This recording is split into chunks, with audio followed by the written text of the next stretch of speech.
کہ روشنی سے عداوت ہے تو چراغ جلانے والوں کے بازو کو مروڑنا ہوگا، اور یہی وجہ ہے کہ نفرت کے سوداگروں نے گجرات سے آ کر آپ کے ہاں ناپاک قدم جمانے کی کوشش کی ہے۔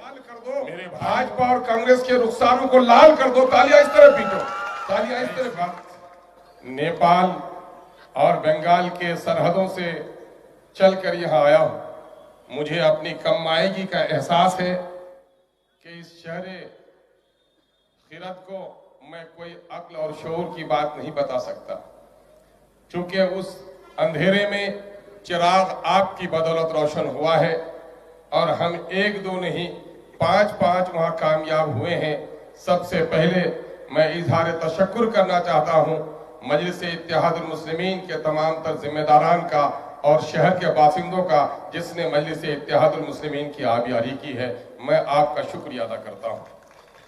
میں اس وقت 2 باتیں مختصر کہنا چاہوں گا کہ الیکشن کے تعلق سے، کارپوریشن کے الیکشن کو، بلدیہ کے انتخاب کو، گلیوں کی صفائی، نالیوں کی تعمیر، روشنی کے انتظام کے الیکشن سے تعبیر کیا جاتا ہے، لیکن جب آپ اپنی عظمت پر ذرا غور تو کیجئے کہ اس وقت پارلیمنٹ کی لڑائی میں جس طرح سے لوگ بے چین ہوتے ہیں، دلی کے 56 انچ کے سینے والوں کو بھی ناک رگڑنے پر آپ نے مضبوط کر دیا ہے کہ آپ کی اہمیت کتنی ہے، کہ آپ کون سا الیکشن لڑ رہے ہیں۔ میرے بھائیوں، اس عظمت کا ذرا خیال رکھیے کہ آپ نے صرف یہاں پر مجلس اتحاد المسلمین کو کھڑا نہیں کیا ہے، بلکہ میں دعوے کے ساتھ اور فخر کے ساتھ، بڑے اطمینان کے ساتھ عزیزی عادل حسن ایڈوکیٹ کے جملے کو دہراتا ہوں کہ بھلے ہی وطن عزیز کے لیے دارالسلطنت کے نام پر دلی کا نام لیا جاتا ہے، لیکن پورے وطن میں، پورے بھارت میں کسی بیٹی کی عزت ٹوٹتی ہے، کسی کا کاروبار لٹتا ہے، کسی نوجوان کے سینے پہ جب گولیاں چلائی جاتی ہیں، تو مظلوم بستی جس کی طرف نظر کرتی ہے وہ شہر حیدرآباد ہے، یعنی مظلوموں کے دارالسلطنت کا نام شہر حیدرآباد ہے۔ کیا دیا نوجوانوں؟ میں نے تو یہ سنا ہے کہ شہر حیدرآباد کی ہماری ضعیف دادیاں جب پوتے اور پوتیوں کو لوڑیاں سناتی ہیں، سر پر ہاتھ رکھتی ہیں، اس طرح کی آواز آتی ہے، تالیاں ایسی کر دو، تال کر دو، بھاجپا اور کانگریس کے رخساروں کو لال کر دو، تالیاں اس طرح پیٹو، تالیاں اس طرح پیٹو۔ میں اس پر 2 بات کہنے آیا ہوں صرف، کہ آپ نے جو مدبرانہ سیاست کی ہے یہاں پر، یہ سیاست ایک ایسی روشنی ہے کہ پورے ملک میں اس کی روشنی پھیل رہی ہے۔ ڈاکوؤں نے، لوٹیروں نے یہ سمجھا کہ چلو ایک بستی میں روشنی آ گئی،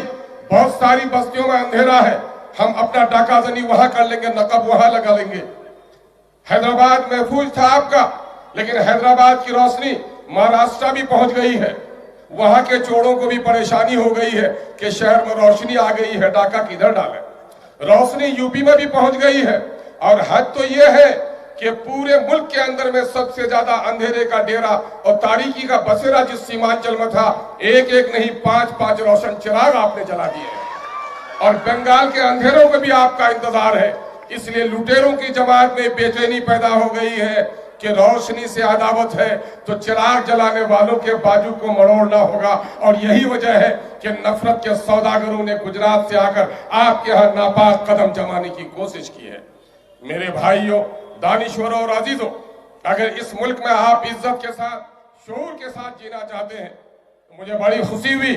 بنگال کی بیٹی اور بنگال کی شیر کی طرح ہمارا ایک بنگالی عزیز یہاں بات کر رہا تھا۔ یہ گنگا جمنی تہذیب کی علامت اس سے بڑھ کر اور کیا پیش کی جا سکتی ہے؟ روہت بیمولا کی آواز اگر کوئی اٹھاتا ہے تو اسد الدین اویسی اٹھاتا ہے۔ ظالموں، تمہاری اس بات میں صداقت نہیں ہے کہ مجلس اتحاد المسلمین صرف مسلمانوں کی جماعت ہے، بلکہ کان کھول کر سن لو کہ مجلس اتحاد المسلمین پورے ملک میں مظلوموں کی جماعت کا نام ہے، ظالموں کو پنجہ مروڑنے والی جماعت کا نام ہے۔ اس لیے آپ کی بڑی ذمہ داری ہے کہ اس روشنی کی آبیاری کی، اس روشنی کی حفاظت کیجیے، اس چراغ کو اور تیل ڈالیے۔